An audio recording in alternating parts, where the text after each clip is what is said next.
like I got you now, convict. Who planted that gun? What'd you say, you piece of shit? Ain't got to plant no gun to get rid of your black ass.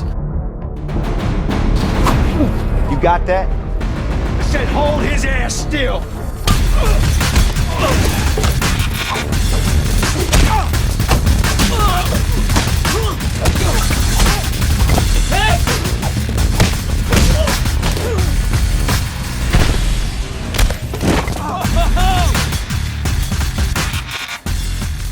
Mike and his dad arrive at the dorm's parking lot, where his roommate is waiting to welcome them. The son is clearly in a bad mood, turning down his father's offer to take them to lunch and rejecting help carrying his things inside. Zach blazes through training, impressing the women watching as they laugh and cheer him on. The coach warns him to watch his shoulder movements so he doesn't get exposed, but the boxer shrugs it off, citing his past fights. The other man then informs him that his opponent has pulled out and is being replaced by someone else. The coach worries, but Zach's confidence doesn't waver. He insists he doesn't need more time to prepare, comparing his height to the new opponents. Tim returns home, greeted by his younger siblings. His mom tells him the bank is pressuring them about payments. He suggests dropping out to get a job and help pay off the debt, but she refuses, promising to find another way. At the dorm, Mike watches a fight on his computer when Kurt suggests they do something fun, but his roommate isn't interested. Kurt asks why he's not eager to explore like other freshmen, then he gives in. The two freshmen later storm a house party. Kurt meets someone and boasts that his friend is a sharpshooter who can get any girl he wants. The wrestler sets his eyes on Eve and approaches her, but after a brief exchange, she says she already has a boyfriend and walks away.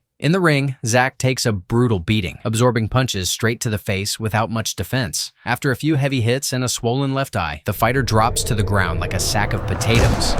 After work, a man hides in a corner to watch two others training. When they notice him, he backs off and continues home, only to encounter men who have a score to settle. They chase him down, catch him, and knock him to the ground with a punch. The group surround him, kicking and hitting him before the boss steps in. They take turns beating him, but he grabs one by the waist, endures the blows, and kicks another's leg. He breaks free, but one attacker grabs him again, while the leader slashes him lightly with a knife. He punches back, escapes the chokehold, and runs off, with the group still chasing him until they reach where Tim and Case are training. Seeing them, the pursuers stop and eventually turn back. Mike visits Max, who talks about the tournament, the Beatdown. The organizer explains what the tournament is about and what's at stake for the ultimate fighter, but makes it clear that the cops can't know and his name must stay off it. At the doctor's office, Zach learns he has retinal damage from repeated blows to the head. The physician warns that another incident like his last fight could make him go blind. The patient hopes surgery might fix it, but the doctor tells him the truth. His fighting career is over. On his way out, he passes a woman watching a fight, talking about how hot MMA fighters are. The boxer stands in silence for a moment, lost in thought, before leaving. Tim returns home and finds his younger siblings watching content not suitable for kids, so he switches off the TV and asks after their mother. When he learns she's at work, the eldest son heads to the bar to find her. It's a club where women serve drinks wearing almost nothing, and before he can say a word, she tells him to go home and not try to talk her out of her new job, reminding him they need the money. At the training ground, Mike wrestles an opponent and gains the upper hand until the rival makes a snide remark about his parents' breakup. Enraged, the wrestler loses control and breaks the rules, throwing several blows until another student rushes in to pull him away. The coach yells at him, but the hothead walks out without remorse. Later, Mike and Zach visit Max and express interest in fighting at the Beatdown. One is a wrestler and the other a boxer, and they promise to combine their skills to suit the tournament. The organizer hands them gloves to test what they can do. Zach throws the first punch, earning Max's attention, but soon they're grappling and trading blows across the room. Their host warns them to watch the TV, but they ignore him and keep fighting until he steps in to break them apart. Disappointed, Max tells the pair they're not ready and will need serious training only a master can provide. He points to a picture of Case on the wall, explaining that he's the one who can truly prepare them if he agrees to take them on. The two find Case, but he gives them no warm welcome. They explain that Max sent them, yet the trainer dismisses them and tells them to go back. warning Max to stop sending weaklings his way. This provokes Mike, who stays behind and insists he's not weak. Case's students surround him, but Zach, despite not liking his companion, steps up beside him. The master, impressed by their nerve, agrees to teach them if they can meet his conditions, which include payment and certain tasks. They agree without hesitation. He lays out his rules and expectations, warning that he never trains two people the same way. To test them, the coach tells Zach to perform some moves, but when the boxer hesitates, Case cuts him off and tells him to just follow orders. He assigns him to Tim, then orders Mike to punch a sheet of paper until he creates a hole in the center. Only then can he move to the next stage. Training begins, and while others spar with partners, Mike keeps punching the paper without making progress. When everyone leaves, he stays behind, still trying, until his instructor tells him to stop for the day and return tomorrow. The four students continue training separately at home, but the wrestler becomes obsessed, walking on the road while punching the paper, drawing stares from passersby. After days of intense drills, Case pushes everyone to their limits. Tension builds between the old and new students, and from a distance, the teacher provokes Justin, telling him not to ignore the insult about his mother. This shocks Mike, who can't believe a teacher would encourage a fight. Moments later, Justin, though hesitant, grabs Zach and slams him hard on the ground.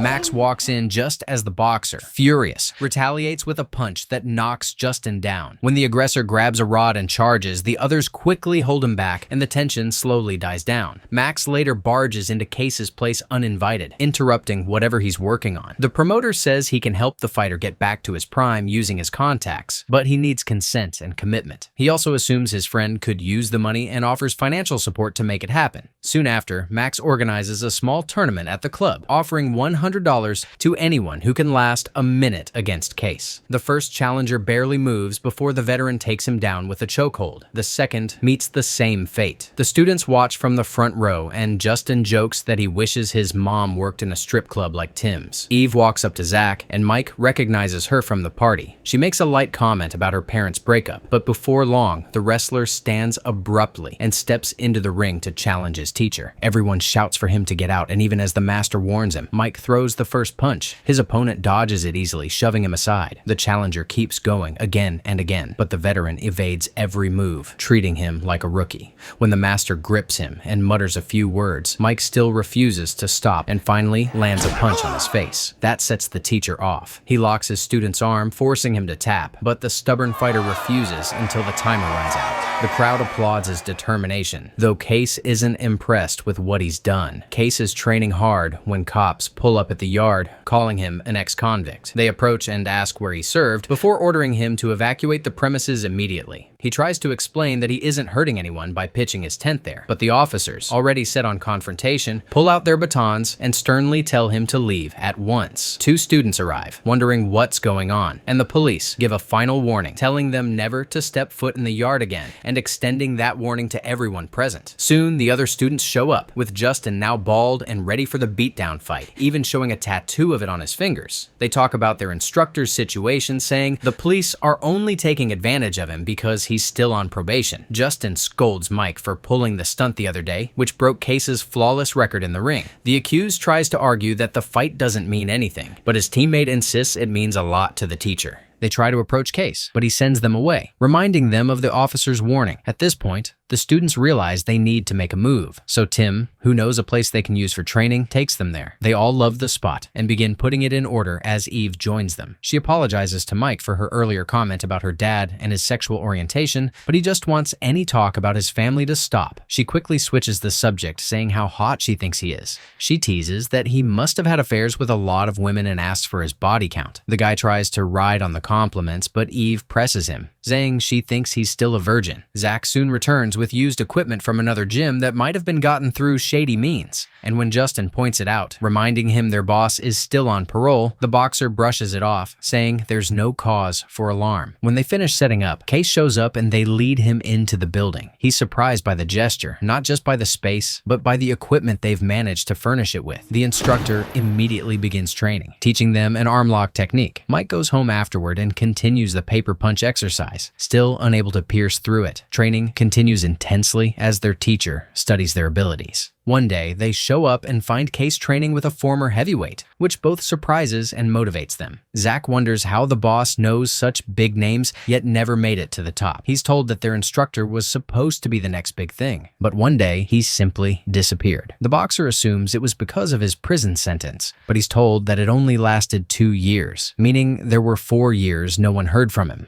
They talk about how the ex-con broke a rule and served time for it, as well as how he used to beat very good fighters in his prime. Case later comes in to thank them for setting up the gym when Justin starts picking on Mike, warning Zach to watch out because the newcomer is jealous of his bond with his girl. He goes as far as to make a crude joke about Mike's mom, and the target loses it, rushing toward him. The others quickly diffuse the tension, and their instructor orders them to settle it in the ring instead to prove who's better. The fight begins with Mike charging in, throwing punches, but his rival dodges skillfully, taunting him after every miss. He keeps bringing up the wrestler's dad, and after Mike gets taken to the ground, Justin throws more punches that his opponent narrowly dodges. The underdog quickly traps him in a necklock, and while everyone urges Mike to tap out, he refuses until he eventually passes out. Later at the dorm, Eve drops by to check on Mike. He lets her in, but she prefers to stay by the door, just wanting to wish him well. Kurt shows up and assumes they're together, offering to give them space, but the visitor decides to leave. At the gym, Case is training with Zach, but notices something off. His student tries to hide it, but the coach isn't fooled. He pauses the session and demands to know what's wrong. The boxer finally confesses he has a problem with his eye and has been warned to stop fighting. He hopes this won't make his teacher stop training him, or stop him from going to the beatdown. The master tells him he's old enough to make his own choices, and if he's willing to risk going blind for what he loves, then the choice is his. Zach insists on continuing, and the big man trains him with his weakness in mind. At the club entrance, Tim watches as a man goes on a rampage, beating people and dragging a woman across the floor. The bouncer steps in, fights the aggressor, and knocks him out cold. Impressed, the club owner immediately offers him a job as head of security with excellent pay. Tim agrees, but only if the owner fires his mom and the man accepts, sealing it with a handshake. Back at the gym, Case notices Mike has some anger issues, so he explains how detrimental that could be for a fighter. His student had always believed anger could fuel his desire and drive, but the teacher tells him it only makes him focus on what he can do to his opponent instead of what could happen to him. Max is worried about how to spend less for his tournament, so Case allows him to use the gym freely, which excites the promoter. He begins recording the men during training sessions and showing them the footage at the end of each day to keep track of progress. Days later, after an encounter with some ladies who are his fans, Zach sends a text to Eve, breaking up with her. At the club, the boxer considers leaving everything behind, and the students try to talk him out of it. Just then, a stripper approaches and teases him. He plays along, and when she asks about his girlfriend, he says he already broke up with her. He gets up, follows her inside, and reminds his friends not to wait up. Meanwhile, Justin finds the car belonging to the guys who almost got him killed and urinates on it. When they arrive, they talk tough, and he returns the energy. They bring him to the ground and kick him, but he manages to grab one man and break his leg, drawing screams. He slams another to the ground and faces the next, beating him with his fists. As he engages another, one of them pulls out a stick, but the fighter is ready, blocking a hit, taking the man down and breaking his bone. The gang leader tries to run, but Justin catches up and stomps his wounded leg. The victor thanks him sarcastically for pushing him into training, then grabs the stick and whips his attacker severely. Justin later heads to the boss's place, telling Case he has gotten back at the gang after all they did to him. He thanks his teacher for being his inspiration, but the mentor scolds him for being reckless, saying the police might already be looking for him. He orders him to leave at once, which makes his student angry and emotional, even crying. Mike takes Eve out for dinner, and while they talk, his dad calls, but he ignores it. She tells him he can't avoid his father forever and shouldn't keep bottling up his feelings, urging him to talk. He says he isn't ready to have that conversation. It's not just about his dad leaving his mom for another man. It's about him abandoning everything he built. Just then, Max calls, and even though the wrestler knows it's about the beatdown, he answers. Eve then asks why he wants to participate in the beatdown, and he jokes that maybe it's because he could get girls if he proves himself. They end the night in Mike's room, kissing, smooching, and making love. Max puts the venue in order, ready for his big tournament. He's talking with Case when he gets a notification that the tickets have sold out, and he's ecstatic. The promoter shares the news and says he can't wait to see Zach fight, but he's told the boxer won't be fighting at the Beatdown. When Max asks why, he's told to go ask him. The organizer worries about how Zach's withdrawal might affect the tournament and begs Case to step in instead. He argues that it would help attract a bigger crowd if the veteran fought at the beginning, and the old fighter could gain attention from Strikeforce scouts who might be around to spot talent. Case refuses, saying he can't be seen fighting his students, the same people who gave him the gym. The trainer then talks about growing up with a father who was a boxer. He regrets that his family never got to see him become something better. He recalls being in the wrong place at the wrong time, fighting someone, and getting an unfair sentence because of his background. His lawyer had told him that if he had shot the man, he might have gone free under self-defense. The ex-con calls the justice system a failed one. As Max leaves, he notices police cars entering the area and quickly brings out his camera to record. The officers demand to search Case's residence without a warrant, and when the tenant protests, they proceed anyway. Seconds later, one returns holding a weapon and accuses him of being an ex-convict in possession of it. He orders another officer to hold him down so he can whip him. The cop swings the baton, but his target dodges. The second strike also misses and hits the other cop instead.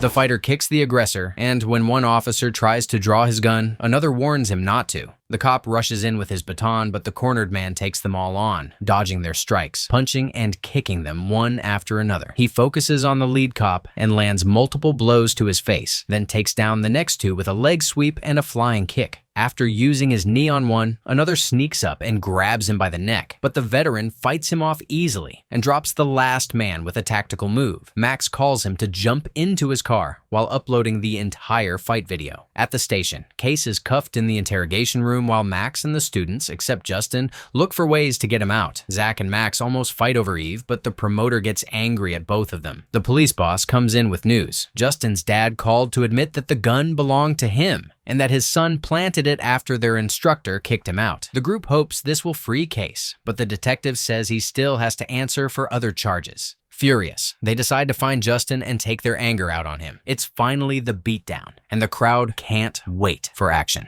The tournament begins, and after the first fight, Mike and Justin face off in the ring. At the ring, Mike takes his opponent down after dodging a few punches and delivers heavy blows. After kicking the man in the chest, he dodges more strikes and ends the fight with a deadly Bruce Lee-style move,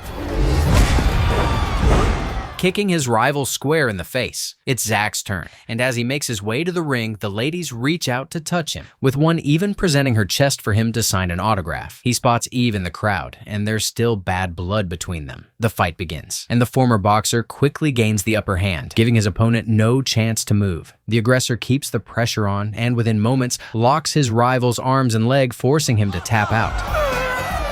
Justin's fight follows, and his opponent gives him a real challenge, with neither man gaining an early advantage. The challenger almost makes Justin tap out, but he manages to escape, flips the fight, and gets on top of the other fighter, landing several punches directly to the face to secure the win. Next up is Tim, and as the fight begins, one punch from him knocks his opponent out cold, ending the match in just a few seconds. Backstage, Justin tries to rile Mike up by mentioning his dad's sexuality, but the target ignores him until he's called for another fight. The match starts strong, with the wrestler landing powerful kicks on his opponent. He slips behind the man, locks his neck, and throws punches at his head, but the rival fights back and briefly gains control. Mike shoves him aside, but the aggressor targets his leg, making him scream in pain. The defender quickly reverses the hold, locks his opponent's leg, and forces him to tap out. Then it's Justin's turn again. It's a match of endurance, with both fighters trying to make the other tap out. They take turns putting each other in submission holds until they're back on their feet. The rival lands the first blow, but when he complains of a foul, Justin takes advantage of the distraction and constricts him from behind until he passes out. Zach steps back into the ring next and pulls off some of the stunts Case taught them, kicking his opponent repeatedly until the man passes out. Tim returns to the stage, this time facing someone his size. He dominates early, landing solid hits, but gets caught in an arm lock he barely escapes. Regaining control, the powerhouse throws heavy punches and finishes the fight decisively. Finally, it's Mike versus Zach. Before entering the ring, they make amends, reminding each other to stay focused and avoid their weaknesses. The fight begins with both hesitant at first, barely touching each other until the wrestler throws the first punch. His opponent counters and pins him down. They struggle, breaking free and trading blows. In the end, Mike gets the boxer in a tight hold that forces him to tap out. This could be it! He's squeezing! Meanwhile, in the bathroom, Justin plays rough with Tim, attacking him with a stick and breaking his leg. With Tim unable to continue, Mike automatically faces Justin in the final match. As the fight begins, Case shows up after being released. Both men start intensely, trading blows and ignoring the pain. The aggressor targets Mike's left leg, noticing how he flinches and keeps attacking it until his opponent manages to break free. Justin sends him to the ground again, stomping on the same leg, then locks him in a submission hold, but the wrestler fights his way out. They return to their feet, and after a few hard punches, the bald fighter pins him again, trying to force a tap out. His rival escapes once more, landing hits to Justin's head to regain control. Round 2 begins after Case advises Mike to stay patient. The antagonist continues mocking and kicking his injured leg, but the underdog lures him in. Remembering how he used to strike the paper bag in training, he channels the same focus and lands a powerful punch that makes his opponent stagger. The wrestler unleashes a brutal flurry of strikes, forcing Justin down and locking his arm until his shoulder cracks. The referee pulls them apart, but when the bald man rushes toward Mike in anger, he responds with a flying punch that drops him instantly. The crowd erupts as Mike's team rushes into the cage to celebrate. Case gets a call from McCarthy, who asks if he's truly returning to fighting, and he confirms he is. Meanwhile, the champion finally calls his father, ready to talk, as Eve quietly stays by his side. That was Never Back Down 2, and right on the screen you have a recap of the next amazing parts of this movie that we've already released. Thanks for watching. See you in the next videos.